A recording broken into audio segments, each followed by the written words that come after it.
तर मुद्दा काय सांगायचा होता मला, नायट्रेशनचा मुद्दा तेवढा एक. मग एखाद्या रिॲक्शनला असं डिटेलमध्ये येतं जे आपण नायट्रेशन ऑफ क्लोरोबेन्झिन किंवा बेन्झिनच्या वेळेला बघितलं होतं, आणि काही रिॲक्शन्स त्याच्यासारख्याच ओके असं असतं. तर मग बघा की dilute nitric acid gives mixture of alpha para लिहिलं, but if it is dilute there are some other possibilities, especially nascent oxygen is also available, free H plus ions, त्याचा फॅक्टर असं.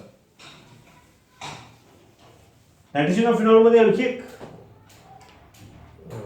Very important thing actually, जे आपण इतर nitration, क्लोरोबेन्झिनचं nitration, बेन्झिनचं nitration याच्यापूर्वी किंवा फ्युचरमध्ये nitration आणि कुणाकुणाचं okay. तर दॅट इज बघा, आता हे पटकन घेता येतं, म्हणजे अभ्यासाला कसा कमी वेळ लागतो अशा अर्थाने पटकन, मला शिकवण्यासाठी पटकन हा हेतू नाही आहे त्याच्यामध्ये, ते असतंच. प्लस आणि याने असं लिहिलं नायट्रिक ॲसिड म्हणजे HNO2 concentrated in presence of concentrated H2SO4. मग या मिक्सरलाच आपण काय म्हणत असतो बरं, we call it as nitrating mixture. आणि मग मुद्दा बघा की काय आहे की हे असं की बहुत कॉन्सन्ट्रेटेड, हायली कॉन्सन्ट्रेटेड, मग अशी डायल्यूट होतं ओके. तर त्याच्यामध्ये काय असतं ते इथे लिहितो मी, दिस थोडी हिंट इनडायरेक्टली मगाशी घेतली आपण, म्हणजे आता तुम्हाला सांगितल्यानंतर कळेलच.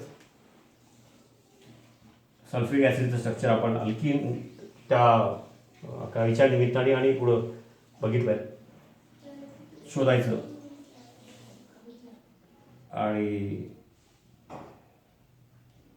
हे दोन्ही concentrated means heterolytic breaking giving rise to H+ ions, ते प्रमाण फार फार फार कमी मग अशा तुलनेमध्ये. आणि मग यातून मिळणारे जे H+ आयन्स प्लस उरलेला मी एकदम लिहितो आता ओके. सल्फ्युरिक ॲसिडचा ॲक्च्युअली स्ट्रक्चर दोनदा तरी चर्चेत आलं बघा, तरी पण पटकन थोडक्यात सांगून ठेवतो. आणि since it is concentrated OH मधला समजा एक कुठला तरी बॉन्ड ब्रेक होतो. डायल्यूट असतं तर दोन्हीकडे ब्रेक झालं असतं, H+ and SO4-2 sulphuric acid dilute, SO4-2 sulphate. तर हे कॉन्सन्ट्रेटेड असेल तर one bond gets broken relatively easily, दुसरा तर नाहीच. आणि मग तो H+ आणि मग हा HSO4- आणि मग हा H+ आणि मुद्दा लक्षात आलं का, इथल्या ऑक्सिजनची लोन पेअर मग अशी सांगितलं त्याप्रमाणे बघा. आता कन्सेप्ट वाईज तुम्ही जर विचार केला तर आपण कुठली नवीन गोष्ट शिकतो, पण शिकायचं पण काहीतरी नवीन केमिस्ट्री आहे, अवघड आहे असं नाही ना. आणि मग हे असं झालं,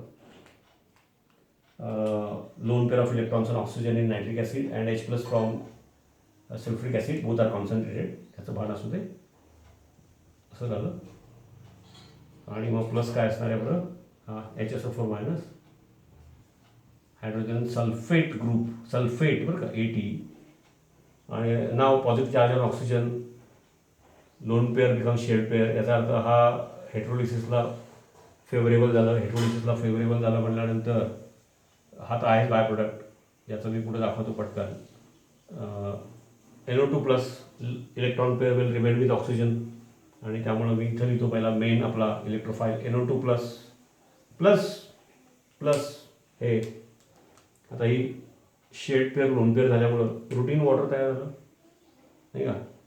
हा हायड्रोजन हा बघाचा, आणि ही शेड पेअर आहे ती ऑक्सिजनला मिळाली ॲज अ लोन पेअर.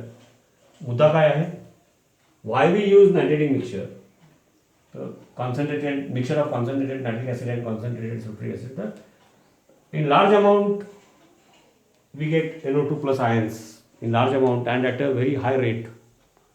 मग असे मिळत नव्हते का, मिळत होते, पण बाकीचे पण फॅक्टर्स होते. त्यामुळे तिकडं ऑर्थो पॅरासे सेपरेट मिळायचे. आणि इथं जो नायट्रो ग्रुप NO2+ फॉर्ममध्ये नायट्रोनियम आयन इलेक्ट्रोफाईल मिळतो बिकॉज ऑफ नायट्रेटिक मिक्सचर. तो अशा रेटनी आणि मिळतो. आता हे काढलं तर हरकत नाही. ओके,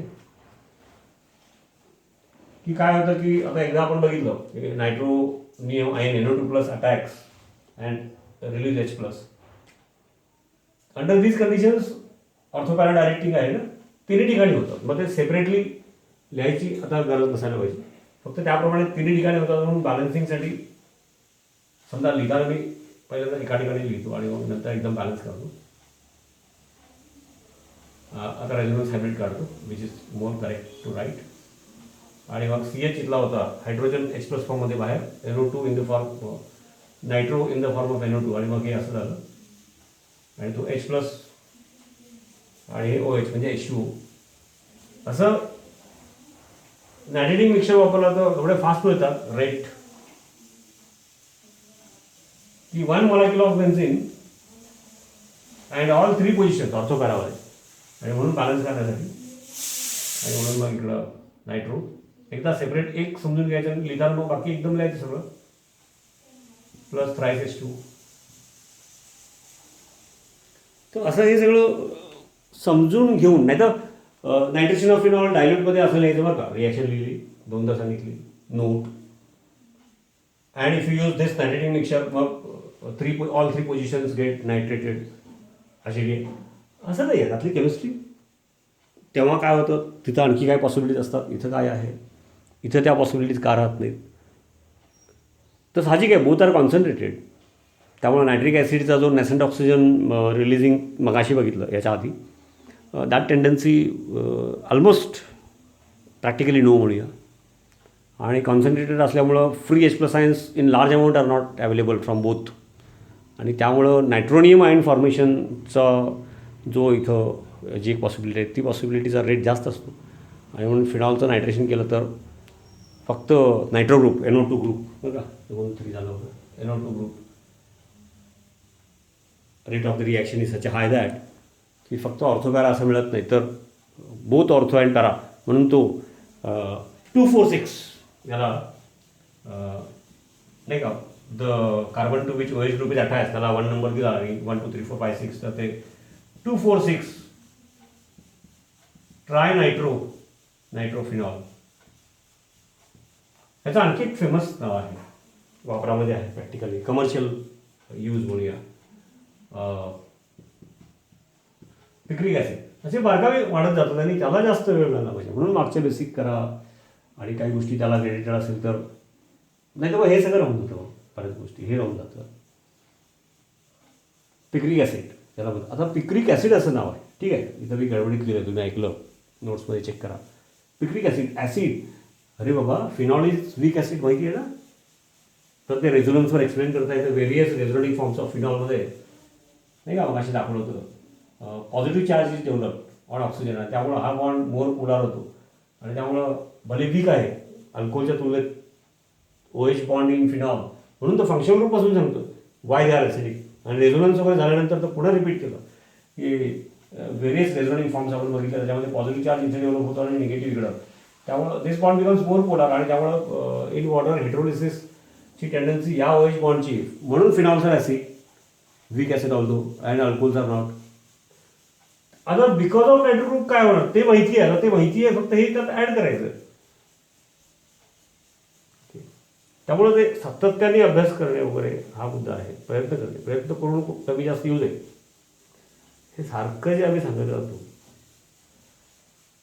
आता नायट्रो ग्रुप म्हणले की रेझोनन्स फॅक्टर तर आहेच, मायनस हा इफेक्ट नायट्रो ग्रुपचा किती मोठा आहे. Because 2 electronegative oxygen atoms are attach to more electronegative oxygen atoms are attached to one nitrogen which is also electronegative. तो ग्रुप म्हणून इलेक्ट्रॉन विड्रॉईंग, आणि या तिन्ही इलेक्ट्रॉन विड्रॉईंग ग्रुप्समुळं ओव्हरऑल या ग्रुपची इलेक्ट्रॉन विड्रॉईंग कॅपॅसिटी एवढी वाढली की रेझोनन्समुळे याची जी पोलॅरिटी असते, वाय इट इज ॲसिडिक, बघितलेलं आहे ते या केसमध्ये फारच वाढलं. म्हणजे वीक ॲसिड आहे तो आता स्ट्रॉंग ॲसिड झाला. Picric acid is strong acid. Why it is strong acid असे ते मिक्स होऊन येतात क्वेश्चन्स. आणि मग आपल्याला ते वाटतं की अरे काहीतरी CET वेगळंच असतं. पुस्तकात असं डायरेक्ट नसतं, पण जे पुस्तकात आहे त्याच्याशी रिलेटेडच कन्सेप्ट आहे. ओके, पिक्रिक ॲसिड नाव त्याला एक्स्ट्रा आहे and it is a strong acid. तर बिकॉज ऑफ त्याचा जो रेझोनन्स इफेक्ट आहे तो तर आहेच, पण because of 3 nitro groups overall this part becomes highly electron withdrawing. OH bond therefore becomes more polar and therefore heterolysis becomes easy in presence of polar solvent. तर नायट्रेशनला आपण एवढं डिटेल बघितलं. आता मग जेव्हा नेक्स्ट लेक्चरमध्ये सल्फोनेशन, अल्कायलेशन, असायलेशन, हॅलोजिनेशन आपण बघणार, त्याला मग एवढा वेळ लावायला लागत नाही. क्वचित एखादा मुद्दा सोडला तर, म्हणजे वेळ लावायचा मुद्दाम नाही असं नाही, गरज पडत नाही असं आहे. आणि त्यानिमित्ताने आता तुम्ही पुन्हा बेन्झिनचं आपण इफेक्टच्या वेळेला बघितलं, एसी रिॲक्शन्स क्लोरोबेन्झिनच्या बघितल्या, त्या रिव्हिजन करून ठेवा. हे इथंपर्यंत करून ठेवा, म्हणजे पुढच्या लेक्चरमध्ये तुम्हाला आणखी इंटरेस्ट येणार, सोपं जाणार, पटपट कळणार. Thank you very much.